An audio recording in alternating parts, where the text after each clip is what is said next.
Co-powered by techno. राज्याचे उपमुख्यमंत्री अजित पवार उद्या कोकण दौऱ्यावरती आहेत। चिपळूणमध्ये त्यांची जाहीर सभा होणार आहे आणि दृश्यांमधून आपण पाहू शकतोय की सभेची जय्यत तयारी जी आहे ही सुरू झालेली आपल्याला पाहायला मिळते। इंदिरा गांधी सांस्कृतिक केंद्र आहे चिपळूणमधलं, याच ठिकाणी ही सभा आहे ही आयोजित करण्यात आलेली आहे। उद्या या ठिकाणी सभा होणार आहे आणि या सभेमध्ये अजित पवारांची तोफ धडाडणार आहे। महाविकास आघाडी आणि महायुती यांची जागा वाटपाचे निर्णय अद्याप झालेले नाही आहेत, मात्र कोकणामध्ये हे दोन दिग्गज नेते जे आहेत हे सभेच्या माध्यमातून बोलणार आहेत। एकीकडं सोमवारी एक सभा आहे, या सभेमध्ये शरद पवार बोलणार आहेत, तर उद्याच्या सभेमध्ये अजित पवार बोलणार आहेत। त्यामुळं राजकीय वातावरणाची रणधुमाळी जी आहे, राजकीय पक्षाच्या उमेदवारांचे नारळ जे आहेत हे कोकणामधून फुटणार आहेत।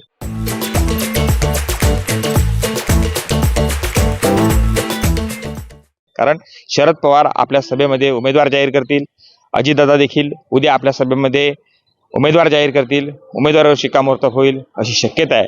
त्यामुळं संपूर्ण राज्याचं लक्ष जे आहे हे बड्या नेत्यांच्या शाब्दिक फैरीकडे असणार आहे। प्रशांत यादव आणि शेखर निकम यांच्यामध्ये चिपळूण संगमेश्वर विधानसभा मतदारसंघाची लढत ही प्रमुख लढत असेल आणि राष्ट्रवादीच्या फुटीनंतर वेगवेगळ्या पद्धतीनं दोन पार्टी काम करत असल्या तरी देखील आपापल्या पार्टीचा उमेदवार हा चिपळूण मतदारसंघातून निवडून यावा यासाठी नेत्यांनी कंबर कसलेली आहे।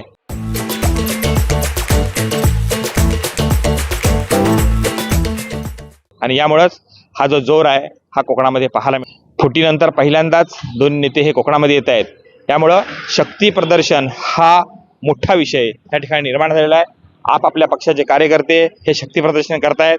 विद्यमान आमदार शेखर निकम यांच्या प्रचारासाठी अजित पवार कोकणामध्ये येत आहेत।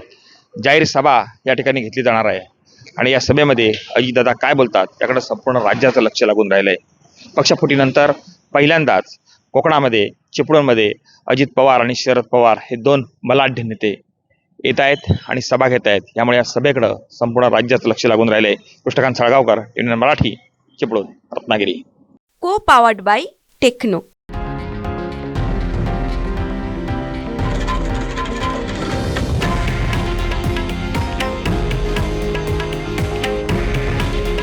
हे आहे देशातील नंबर 1 न्यूज नेटवर्क आणि आपण पाहत आहात TV9 मराठी। काळजी तुमची, हित महाराष्ट्राचं।